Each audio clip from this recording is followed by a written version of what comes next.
Okey, untuk video kali ini saya nak share macam mana nak share posting kita ke story Facebook kita.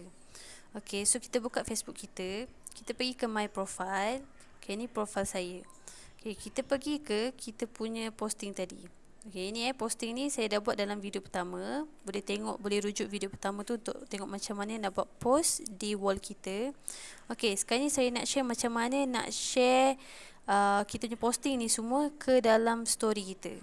Okay, so tekan ni. Lepas tak ada tekan perkataan share ni. Okay, tekan ni. Okay, lepas tu nampak tak feed ni, tekan. Lepas tu nampak your story, tekan your story. So dia akan keluar macam ni lah. Kita punya posting wall kita akan keluar ke story kita. Dan kita tekan share. Okay, bila kita tekan share,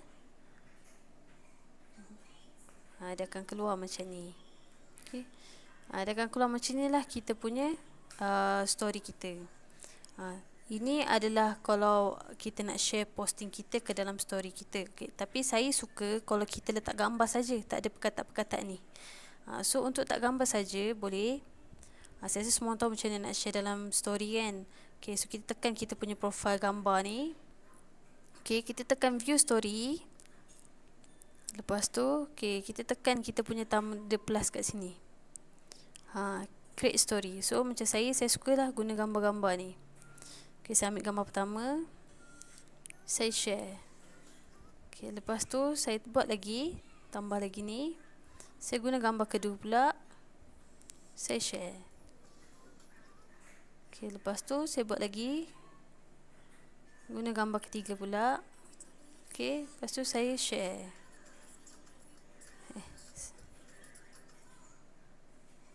Saya buat lagi.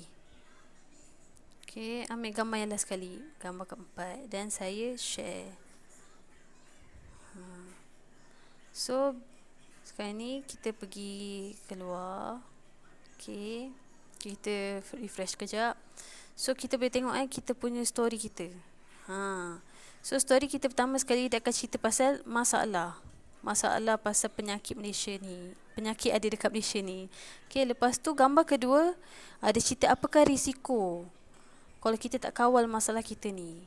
Gambar okey, yang ketiga ni kita share kita punya solusi. Solusi dia adalah VITEC. Okey, inilah solusi dia. So ini adalah apakah masalah yang boleh VITEC selesaikan. Nampak tak 4 gambar? Saya memang suka letak 4 gambar, okey. So inilah yang selalunya kita akan share ke dalam story Facebook kita. Jangan risau, gambar-gambar ni memang HQ ada bagi, ada provide, kita just post sahaja. Okey, itu sahaja.